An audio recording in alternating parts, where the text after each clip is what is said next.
Ecclesiasticus, chapters 23 and 24. O Lord, Father and Governor of my life, lead me not to their counsels, and let me not fall by them. Who will set scourges over my thoughts, and the discipline of wisdom over mine heart? That they spare me not from mine ignorances, and it pass not by my sins, lest mine ignorances increase, and my sins abound to my destruction. And I fall before mine adversaries, and mine enemy rejoice over me, whose hope is far from thy mercy. O Lord, Father and God of my life, give me not a proud look. Turn away concupiscence from me. Let not the greediness of the belly, nor lust of the flesh take hold of me, and give me not over into an impudent mind. Hear, O ye children, the discipline of the mouth. He that keepeth it shall never be taken in his lips. The sinner shall be left in his foolishness. Both the evil speaker and the proud shall fall thereby.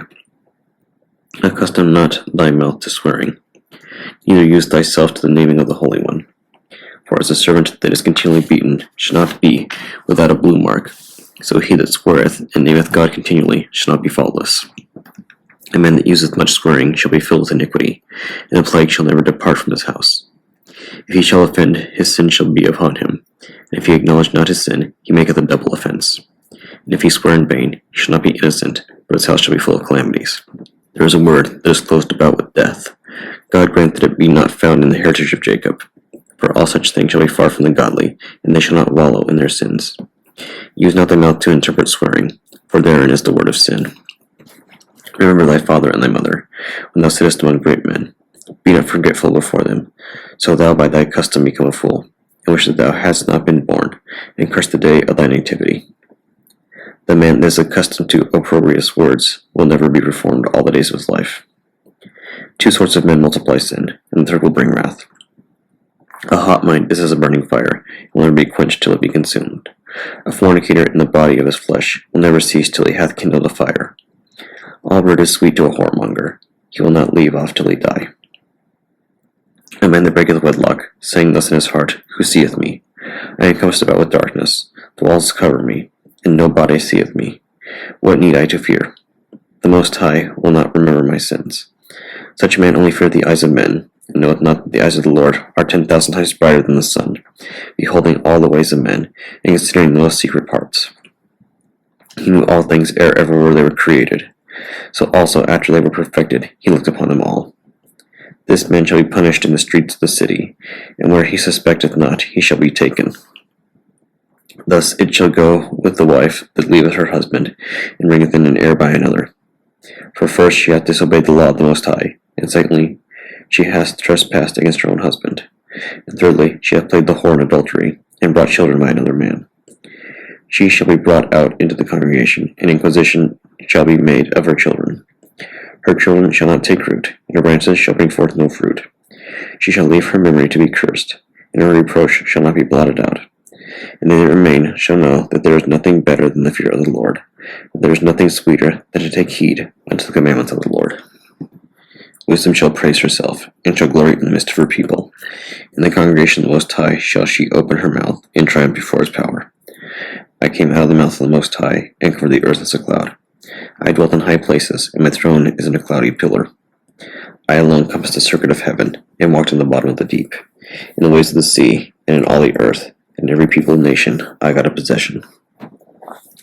With all these I sought rest, and in whose inheritance shall I abide?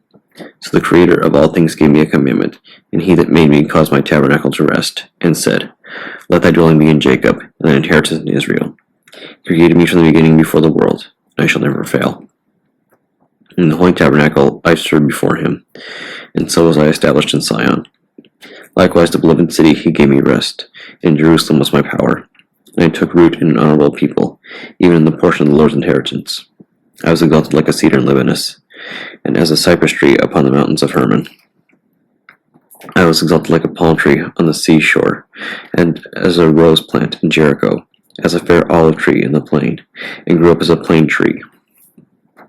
I gave a sweet smell like cinnamon and asphaltus, and yielded a pleasant odor like the best myrrh, as galbanum and onyx, and sweet storax, and as the fume of frankincense in the tabernacle. As the turpentine tree I stretched out my branches, and my branches are the branches of honor and grace.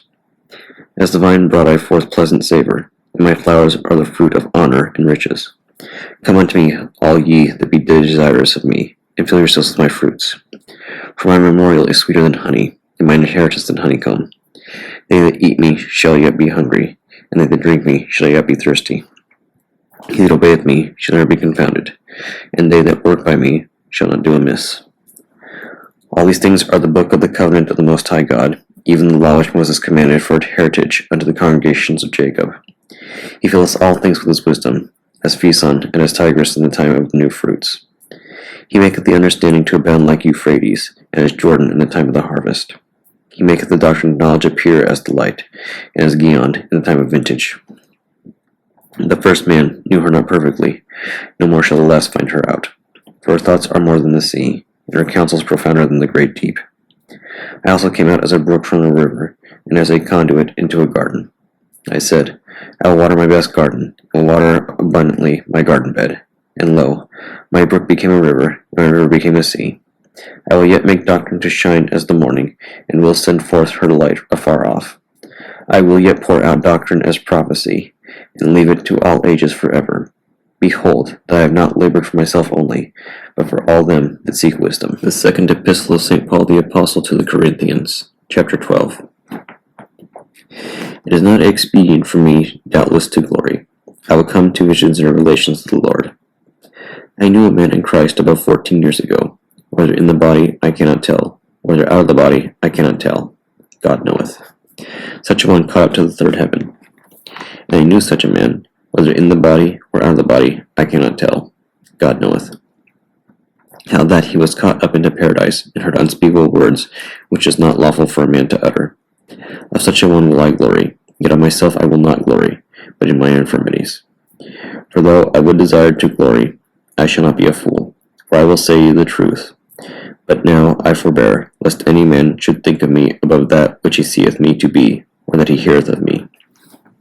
And lest I should be exalted above measure through the abundance of the revelations. There was given to me a thorn in the flesh, the messenger of Satan to buffet me, lest I should be exalted above measure.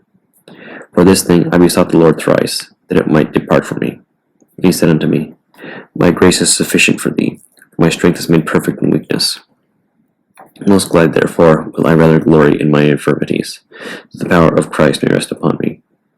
Therefore I take pleasure in infirmities, in reproaches, in necessities, in persecutions, in distresses for Christ's sake. For when I am weak, then am I strong. I am become a fool in glorying, ye have compelled me, for I ought to have been commended of you. For in nothing am I behind the very chiefest apostles, though I be nothing. Truly the signs of an apostle were wrought among you in all patience, in signs and wonders and mighty deeds. For what is it wherein ye were inferior to other churches, except it be that I myself was not burdensome to you? Forgive me this wrong. Behold, the third time I am ready to come to you, and I will not be burdensome to you, for I will not seek yours, but you. For the children ought not to lay up for the parents, but the parents for the children. And I will very gladly spend and be spent for you, though the more abundantly I love you, the less I be loved. But be it so, I did not burden you. Nevertheless, being crafty, I caught you with guile.